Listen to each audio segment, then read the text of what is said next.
ورحمۃ اللہ وبرکاتہ۔ الحمدللہ وکفی وسلام علی عبادہ الذین اصطفی، اما بعد فاعوذ باللہ من الشیطان الرجیم، بسم اللہ الرحمن الرحیم۔ قد افلح المؤمنون الذین هم فی صلاتهم خاشعون۔ رب اشرح لی صدری ویسر لی امری واحلل عقدۃ من لسانی یفقہوا قولی۔ قابل احترام سامعین اور پردہ نشین ماں اور بہنوں، 18ویں پارے کی ابتدائی 2 آیتیں میں نے آپ کے سامنے پڑھی ہیں۔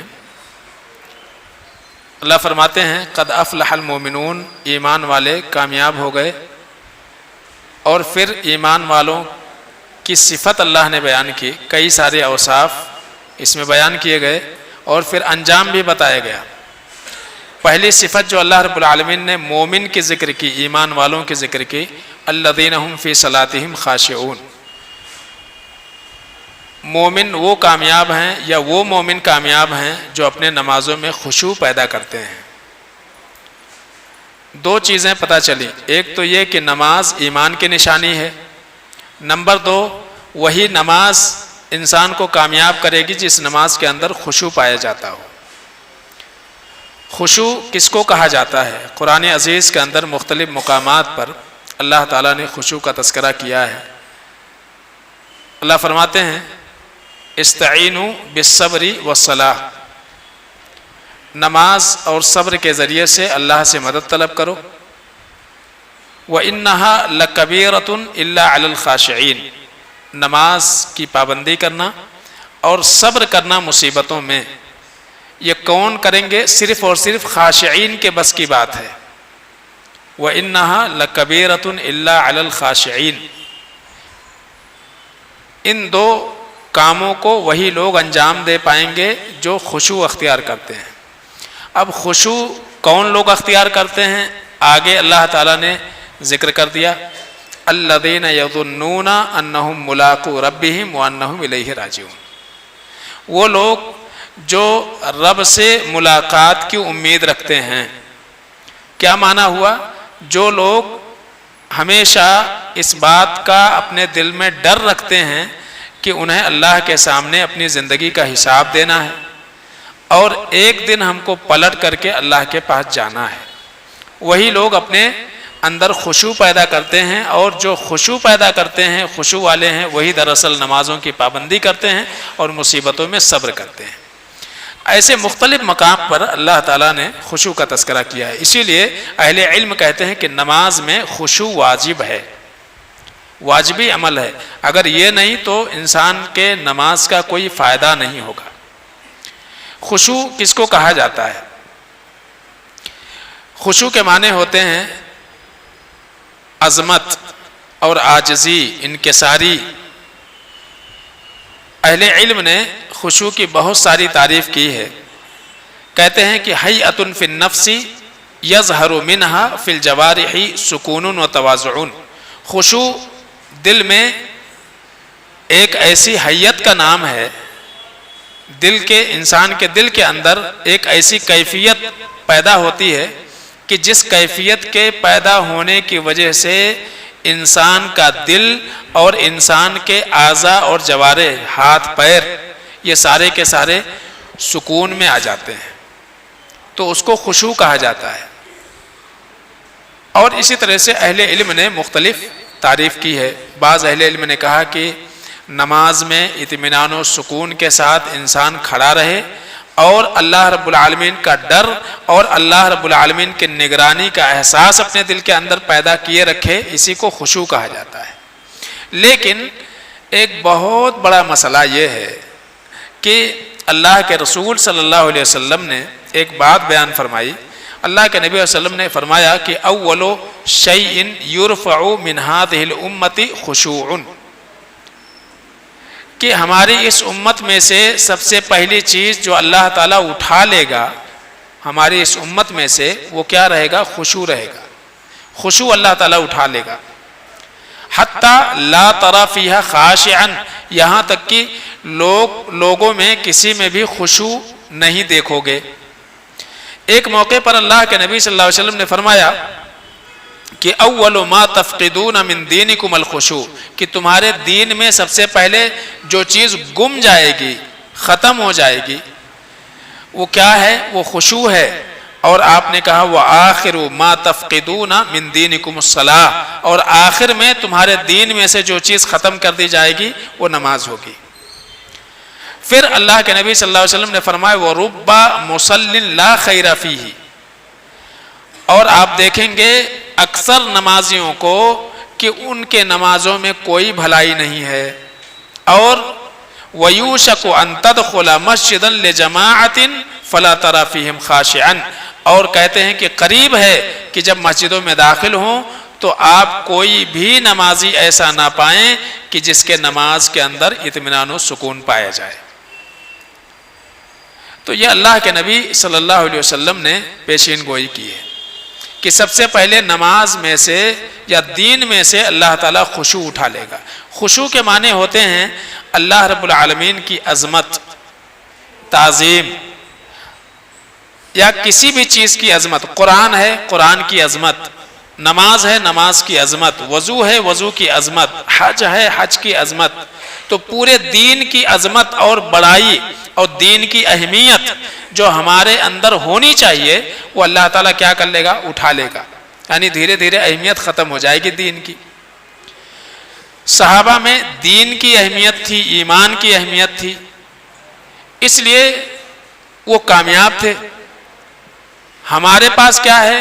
دین کی اہمیت، اس کی عظمت، نمازوں کی عظمت، اس کی اہمیت، اور اسلامی احکام کی پابندی اور اس کی عظمت و اہمیت دھیرے دھیرے ہمارے دل سے ختم ہو رہی ہے۔ تو جب عظمت اور اہمیت انسان کے دل سے ختم ہو جائے گی تو باقی کیا چیز رہ جائے گا؟ باقی رہ جائے گا عمل، اور عمل کے لیے عظمت ضروری ہے۔ بغیر عظمت کے انسان عمل کے اوپر بہت دنوں تک قائم نہیں رہ پائے گا۔ کسی چیز کی اہمیت ہوئی نہ ہوئی انسان کے اندر تو پھر جو ہے بہت دنوں تک اس عمل سے وہ جڑا نہیں رہ پائے گا، یا وہ اس کا جڑنا جو ہے بہت دن تک محال ہو جائے گا۔ جیسے کہ عام دنوں میں کہا جاتا ہے، ایک مثال کہتے ہیں لوگ کہ یو پی وغیرہ میں کہ باندھے بنیا بازار نہیں لگتا ہے، یعنی آپ جو ہے زبردستی دکانداروں کو پکڑ کے لا کر کے بازار نہیں لگا سکتے۔ بازار اسی وقت لگتا ہے جب ایک تاجر، ایک دکاندار اپنی مرضی سے اپنی دکان لے جا کر کے وہاں پہ کھول کر کے بیٹھتا ہے۔ تو زبردستی آپ کسی سے دکان نہیں ڈلوا سکتے ہیں۔ تو ایسے ہی بالکل خشوع کا مسئلہ ہے۔ خشوع نماز کی روح ہے، روح نکل جائے گی، خالی جسم باقی رہ جائے گا۔ اور یہ کوئی بعید بات نہیں ہے، آج ہم محسوس کر رہے ہیں، ہر ایک انسان محسوس کر رہا ہے کہ ہماری نمازوں میں کتنا خشوع ہوتا ہے۔ یہ ہر کوئی محسوس کر رہا ہے۔ ہم نماز میں کھڑے ہوتے ہیں اور کتنے وسوسے، کتنے خیالات ہماری نمازوں میں آتے ہیں، یہ بخوبی انسان اندازہ کر سکتا ہے کہ کتنا دل جو ہے نمازوں میں ہمارا لگتا ہے۔ تھوڑی سی نماز لمبی ہو جائے دل کے اوپر گراں گزرنے لگتی ہے، تھوڑی سی رکوع لمبے ہو جائیں، سجدے لمبے ہو جائیں، طبیعت جو ہے اکتا جاتی ہے۔ یہ کیوں ایسا ہوتا ہے؟ اس لیے کہ نماز کے تئیں ہمارے دل کے اندر جو خشوع ہونا چاہیے وہ کم ہو گیا ہے، اس کی عظمت باقی نہیں رہی ہمارے دل کے اندر۔ اگر ہم سلف کی زندگی کو دیکھتے ہیں تو پتہ یہ چلتا ہے کہ نماز کی حالت میں دوران نماز انہیں تیر بھی لگ جاتا ہے تو وہ تیر بدن سے نکال کے رکھ دیتے اور اپنی نماز جاری رکھتے ہیں۔ بدن سے خون رس رہا ہے، ایک نہیں، دو نہیں، تین کئی تیر لگے، اتنے تیر لگے کہ خون بہہ کر کے سوئے ہوئے انسان کے بدن تک پہنچ گئے۔ وہ بیدار ہو گیا، ان کی نماز جو ہے مسلسل جاری رہی۔ اور جب پوچھنے والے نے پوچھا، عباد بن بشر رضی اللہ تعالیٰ عنہ، غزوہ ذات الرقاع کا جو ہے واقعہ ہے، اللہ کے نبی صلی اللہ علیہ وسلم کی حفاظت کے لیے پہرا دے رہے تھے، تو سوچے خالی ٹائم برباد کرنے سے کیا فائدہ، نماز ہی پڑھ لیتے ہیں۔ دشمن نے دیکھا کہ یہ نماز میں مصروف ہو گئے ہیں، اور نماز میں جب مسلمان نماز پڑھتا ہے تو اس کی توجہ سوائے رب کی طرف اور کسی طرف نہیں ہوتی ہے۔ اس نے اس موقع کو غنیمت سمجھا اور مسلسل جو ہے تیروں کی برسات کر دی ان کے اوپر۔ تو جو سوئے ہوئے تھے انہوں نے کہا کہ آپ نے جگایا کیوں نہیں مجھے؟ جب آپ کو پہلا تیر لگا انہوں نے کہا کہ میں سورۃ الکہف پڑھ رہا تھا اور مزہ اتنا آ رہا تھا کہ سورہ ختم کیے بغیر جو ہے دل نہیں بول رہا تھا کہ نماز ختم کر لوں۔ تو ہمارے سلف کا نمازوں میں یہ حالت تھی۔ کیوں ایسا تھا؟ اس لیے کہ نماز کی عظمت، اس کی اہمیت ان کے دل کے اندر تھی، اس لیے نماز میں دل لگتا تھا۔ ہم کو ایک چیونٹی بھی کاٹ لے تو برداشت نہیں ہوتا ہے، مچھر بھی کاٹ لے تو برداشت نہیں ہوتا ہے، کیڑا بھی اگر کہیں بدن پہ رینگ رہا ہے تو ہمارا پورا دھیان وہاں رہے گا کدھر سے جا رہا ہے وہ۔ امام بخاری رحمۃ اللہ علیہ ان کے بارے میں آتا ہے، نماز پڑھ رہے ہیں، نماز پڑھنے کے بعد جب فارغ ہوئے اور طویل نماز پڑھی انہوں نے، جب فارغ ہوئے تو فارغ ہونے کے بعد اپنا کپڑا اٹھایا، کہا ذرا دیکھو کچھ ہے، کسی چیز نے کاٹا ہے مجھے، تو دیکھے تو تقریباً جو ہے 12 یا 16 جو ہے زخم جو ہے کاٹنے کے تھے کیڑے کے، ان کے بدن پہ مختلف مقامات کے اوپر۔ ہم تو نماز چھوڑ کے بھاگ جاتے تھے۔ تو یہ کیا تھا؟ اس لیے کہ دل کے اندر نماز کے تئیں خشوع تھی۔ آج ہمارا یعنی وہ آج قالین بچھا ہوا ہے، پنکھے چل رہے ہیں، بعض مساجد میں اے سی لگا ہوا ہے، نہ گرمی کا احساس، نہ سردی سے پریشانی اور نہ روشنی کی تکلیف، یعنی اپنے گھر سے بھی زیادہ کہیں نہ کہیں آرام دہ اللہ رب العالمین کے گھر کو لوگوں نے بنا لیا ہے، جو بہت زیادہ گھر سے بھی زیادہ آرام دہ ہے۔ لیکن اس گھر میں بھی ہماری نمازوں میں اطمینان نہیں ہے، سکون نہیں ہے۔ ہم نماز میں کھڑے رہتے ہیں، بدن میں کہاں کہاں کھجلا رہا ہے پوری نماز میں کھجلا لیتے ہیں۔ ہماری حرکتیں نماز کے اندر چالو رہتی ہیں، ہمارے اعضاء چالو رہتے ہیں۔ تو کیا ہے؟ خشوع کا تعلق دل سے ہے۔ اگر دل میں عظمت نہ رہی، اور دل کیا ہے؟ بدن میں ایک بادشاہ کی حیثیت رکھتا ہے، یہیں سے آرڈر آتے ہیں اور اسی پر ہمارے پورے ہاتھ پیر کام کرتے ہیں۔ اگر یہاں پہ عظمت نہیں ہے نماز کی، اس کی اہمیت نہیں ہے، تو پھر دل کے طرف سے جب دل میں عظمت ہی نہیں ہے تو پھر ایسے وقت میں ہم سے نمازوں کے اندر لایانی حرکت کے سوا کچھ نہیں ہو سکتا ہے۔ اسی لیے اللہ کے رسول صلی اللہ علیہ وسلم نے خاص طور سے یہ بات بیان فرمائی۔ آپ نے کہا کہ ایک انسان جب نماز سے فارغ ہوتا ہے تو اس کو اس کے نماز سے کچھ نہیں ملتا ہے، کچھ نہیں۔ آپ نے کچھ مثال بھی دی، کسی کو نماز کا آدھا، کسی کو تیسرا، کسی کو چوتھا، کسی کو پانچواں، کسی کو چھٹا، یعنی ایک صف کے اندر مختلف مصلی ہوتے ہیں، لیکن جب باہر نکلتے ہیں نماز پڑھ کر کے تو نمازوں میں سب کا اجر برابر نہیں ہوتا ہے۔ آپ صلی اللہ علیہ وسلم نے یہاں تک فرمایا کہ بعض لوگ جب نماز سے فارغ ہوتے ہیں تو ان کی نماز ان کے منہ پر مار دی جاتی ہے کہ تمہارے نماز کی ہم کو ضرورت نہیں ہے۔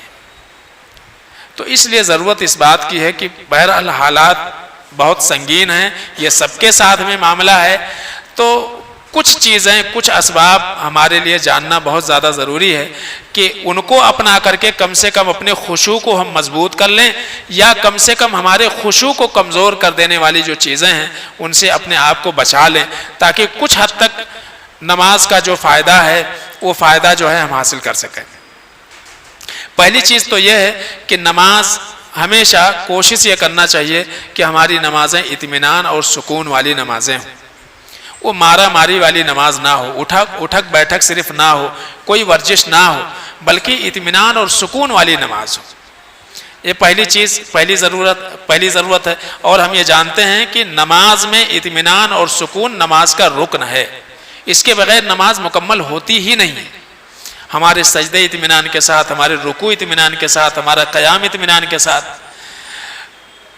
دو سجدے کے درمیان بیٹھتے ہیں اس میں ہمارے اطمینان ہونا چاہیے۔ تو اطمینان اور سکون یہ نماز کا رکن ہے، یہ ضروری ہے۔ دوسری چیز جو ضرورت ہے وہ یہ ہے کہ نماز جب ہم پڑھیں تو کم سے کم ہمارے دل کے اندر یہ خیال رہے کہ ہم اللہ رب العالمین کے سامنے کھڑے ہیں، اور اللہ رب العالمین ہم کو دیکھ رہا ہے یا ہم اللہ کو دیکھ رہے ہیں۔ تو اللہ کے سامنے، آپ کسی بڑے افسر کے سامنے کھڑے ہو جائیں تو آپ کی کوشش ہوتی ہے کہ اس کی نگاہ میں آپ کی کہیں ایسا نہ ہو کہ آپ کی پوزیشن ڈاؤن ہو جائے.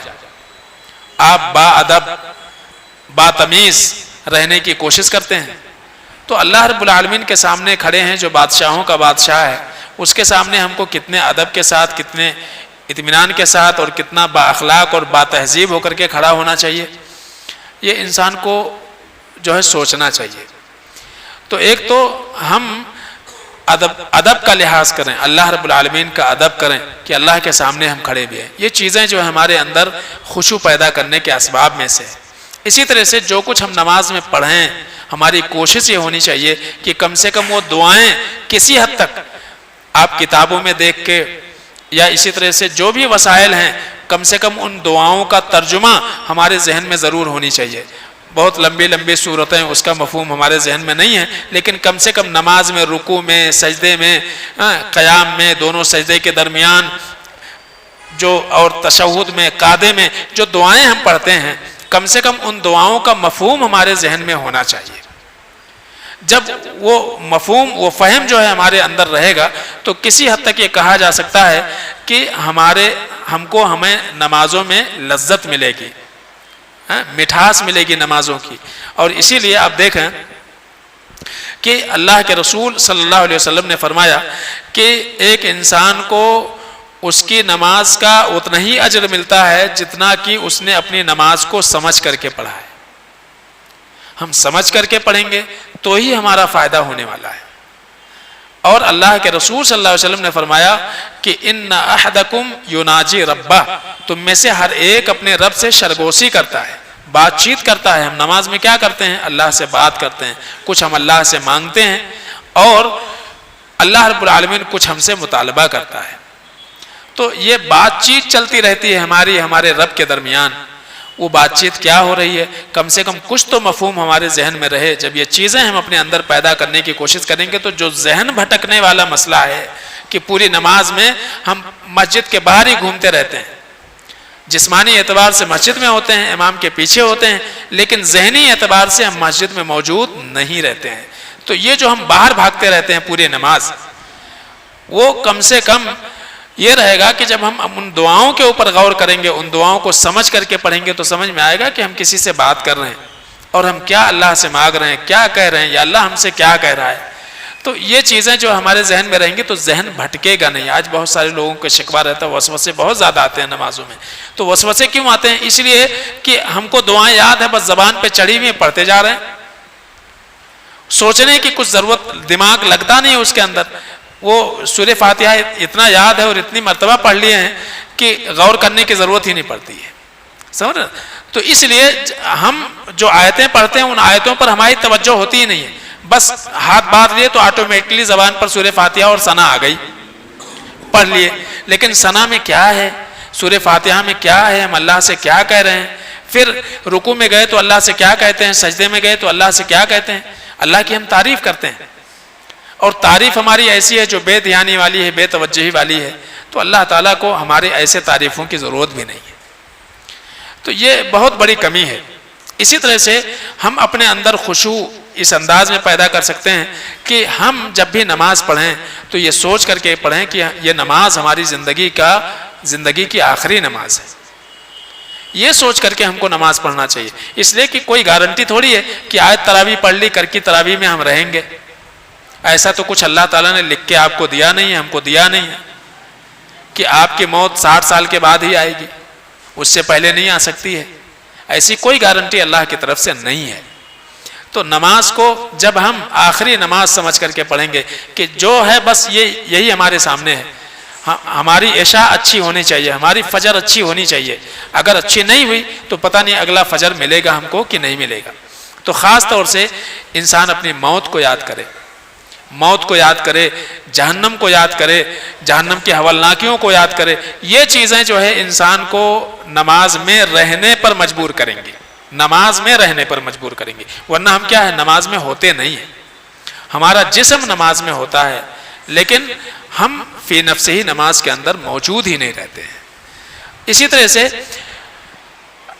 جو چیزیں ہمارے خشوع خضوع میں رکاوٹ پیدا کرتی ہیں ان چیزوں کو پہلے سے دور کرنے لینا چاہیے.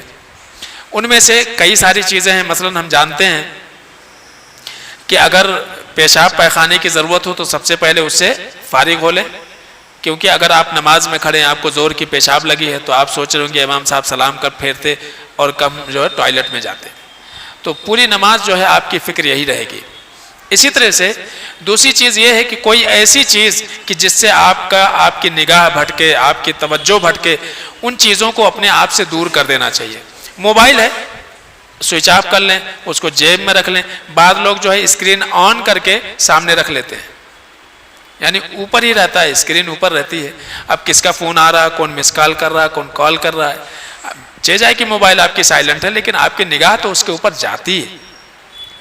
تو ہر وہ چیزیں جو ہماری توجہ کو بھٹکائیں، ہمارے ذہن کو بھٹکائیں، ان چیزوں سے اپنے آپ کو بچانے کی ضرورت ہے. اللہ کے رسول صلی اللہ علیہ وسلم نماز پڑھ رہے ہیں، اما عائشہ رضی اللہ تعالیٰ عنہ نے گھر کا ذرا پردہ بدل دیا تھا، اس میں نقش و نگار تھے.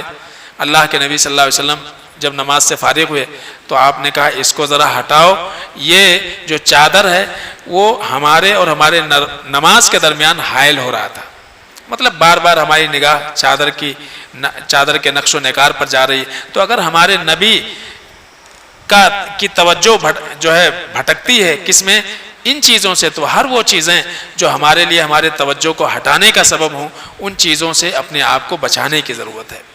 اسی طرح سے نماز کے وقت میں خاص طور سے یہ کوشش کرنا چاہیے کہ جیسے کہ ابھی سردی اور گرمی کا مسئلہ ہے، یہ بھی ایک اہم ہے. ہماری توجہ، یعنی ہم چونکہ حالات ایسے ہو گئے ہیں، صحابہ جیسی جسمانی اعتبار سے مضبوطی ہمارے اندر نہیں ہے، یہ بات اپنی جگہ پر ہے. وہ تو کیا ہے، مسجد نبی کی کچی فرش اور کنکریاں اور عرب کی دھوپ کہ سجدہ کرنے کے لیے ان کو کپڑا رکھنا پڑتا تھا سامنے. کنکریاں ایسی جو چبھتی تھی، کچھ نہیں تھا، ایسی آج کی طرح سے قالین نہیں بچھا ہوا تھا. لیکن ہماری حالت کیسی ہے، ہم بہت کمزور ہیں جسمانی اعتبار سے. ہم کو زیادہ نہ سردی برداشت ہوتی، نہ زیادہ گرمی برداشت ہوتی ہے. تو خاص طور سے سردیوں کے دنوں میں، ٹھٹھورتی سردی میں آپ کھڑے ہوئے ہیں، کچھ اوڑھے بیڑے نہیں ہیں، تو آپ کی توجہ کیا رہے گی، آپ کی توجہ بھٹکے گی نماز میں سے. تو خاص طور سے سردی کے دنوں میں آپ کا بدن گرم رہے، آپ کو سردی کا زیادہ احساس نہ ہو، اس کا انتظام کر کے آپ نماز کے لیے کھڑے ہوں. ٹھنڈے پانی سے وضو کرنے سے بہت دیر تک ٹھنڈی بجے گی آپ کو، تو پوری نماز آپ کی توجہ اس میں لگی ہے کب نماز سے فارغ ہوں اور جا کر کے ذرا ہاتھ پیر گرم کر لیں، تو آپ کی توجہ ہٹے گی. اسی طرح سے گرمی کے دنوں میں پسینہ آ رہا، پسینہ ٹپک رہا ہے اور آپ کھڑے ہیں نماز کے لیے، تو آپ تو پریشان رہیں گے دل کے اندر سے کہ یار گرمی لگ رہی ہے. آپ سوچے جلدی سے نماز سے فارغ ہو کر کے اور نکلیں باہر. تو گرمی اور سردی خاص طور سے یہ بھی وہ چیزیں ہیں جو ہماری توجہ کو بھٹکاتی ہیں نمازوں سے. تو ان چیزوں میں خاص طور سے ہمارا ضرور یہ خیال ہونا چاہیے کہ بھائی ٹھیک ہے، گرمی بہت زیادہ ہو رہی ہے. تو اللہ کے رسول صلی اللہ علیہ وسلم کو دیکھیے کہ حضرت ابو ذر غفاری رضی اللہ تعالیٰ عنہ کہتے ہیں کہ مؤذن نے ظہر کی اذان کہہ دی تو اللہ کے نبی صلی اللہ علیہ وسلم نے مؤذن کو مخاطب کرتے ہوئے کہا ابرد ابرد، بہت جلدی تم نے اذان کہہ دی، ذرا موسم تھوڑا ٹھنڈا ہونے دو، تھوڑا ٹھنڈا ہو جائے. اور اس کے بعد اللہ کے نبی نے فرمایا انتظر وقال ان شدت الحر من فیح جہنم فاذا اشتد الحر فابردوا عن الصلاۃ. اللہ کے نبی صلی اللہ علیہ وسلم فرماتے ہیں کہ دیکھو جو گرمی ہے یہ جہنم کی سانس ہے، جہنم کی سانس ہے، لہذا جب گرمی بڑھ جائے تو ذرا نمازوں کو ٹھنڈی کر کے پڑھو. نمازوں کو ٹھنڈی کرنے کا مطلب ہے ذرا دھوپ تھوڑا سا کم ہو جائے. بہت گرمی، اتنے گرمی میں اگر کھڑے ہوں گے تو پیر جل رہے ہیں، کھلا تھا، آج کے طرح سے تو معاملہ تھا نہیں. تو اس سے بھی پتہ یہ چلتا ہے کہ یہ وہ چیزیں ہیں کہ جس سے ہماری توجہ بھٹکتی ہے. تو یہ اچھا ہونا چاہیے کہ فین رہے، ہوا کا معقول انتظام رہے یا اے سی لگا رہے مسجد میں، کیونکہ ہم کو اس کی عادت ہو گئی ہے. سردی کے دنوں میں گرم رہے، گرم پانی کا انتظام رہے. تو یہ ساری چیزیں ایسی ہیں جو نماز کے اندر توجہ باقی رکھنے کے اسباب میں سے ہیں. تو خاص طور سے تو ایسی بہت ساری چیزیں ہیں، اس پر غور کریں۔ نماز کی حالت میں خاص طور سے ہم اپنے کپڑے کو سمیٹیں، بال سے کھیلیں، داڑھی پر ہاتھ پھیریں بار بار، یا کپڑے سمیٹیں، بٹن سے کھیلیں، یہ وہ چیزیں ہیں۔ بار بار جو ہے اپنے بال سنوارتے پھریں، یہ وہ چیزیں ہیں جس سے پتہ یہ چلتا ہے کہ ہمارا دل ہماری نماز میں نہیں ہے، اور اس کی وجہ سے ہماری نمازیں کیا ہو جائیں گی؟ بیکار ہو جائیں گی، ہماری توجہ ہٹتی ہے۔ اللہ کے نبی صلی اللہ علیہ وسلم فرماتے ہیں اذا قام احدکم الی الصلاۃ فإن الرحمۃ تواجہہ، ایک انسان جب نماز میں ہوتا ہے تو اللہ کی رحمت جو ہے متوجہ ہوتی ہے اس کے اوپر، یہاں تک کہ اللہ کے نبی صلی اللہ علیہ وسلم فرماتے ہیں کہ فَإِذَا صَلَّيْتُمْ فَلَا تَلْتَفِتُوا، جب نماز میں کھڑے رہو تو ادھر ادھر توجہ مت ہٹاؤ، اپنی ادھر ادھر اپنا دھیان مت ہٹاؤ۔ کیوں؟ فَإِنَّ اللَّهَ يَنْسَبُ وَجْهَهُ لِوَجْهِ عَبْدِهِ مِنْ صَلَاتِهِ مَا لَمْ يَلْتَفِتَ، کہ اللہ رب العالمین اپنے بندے کے طرف ہی متوجہ رہتا ہے جب تک کہ بندہ اللہ کے جانب متوجہ رہتا ہے، جب تک اس کی توجہ نہیں بڑھتی ہے تب تک اس کے اوپر اللہ کی توجہ رہتی ہے۔ جب بندے کی توجہ ہٹ جاتی ہے تو پھر اللہ رب العالمین اپنی توجہ ہٹا لیتا ہے، اپنی توجہ ہٹا لیتا ہے۔ تو ہم خود ہی سوچیں ہماری توجہ نماز میں کتنی ہٹتی ہے اور کتنی باقی رہتی ہے، اور اسی سے ہم اندازہ کر سکتے ہیں کہ ہماری نماز کا ہم کو کتنی نیکی ملنے والی ہے اور ہماری نماز ہم کو کتنا فائدہ دے گی۔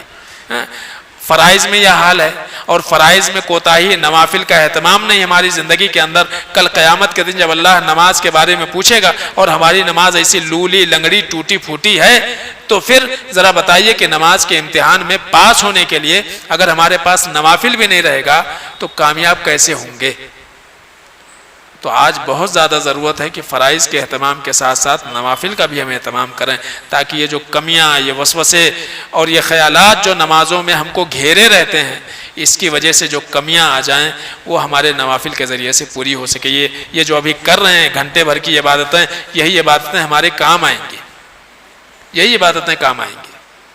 لیکن اس پر بھی اگر توجہ انسان نہ دے رمضان کے مہینے میں بھی، تو پھر بہت بڑی بدنصیبی ہے۔ اللہ سے دعا ہے کہ العالمین ہم سب کو سمجھنے عمل کرنے کی توفیق عطا فرمائے، آمین یا رب العالمین۔ السلام علیکم ورحمۃ اللہ۔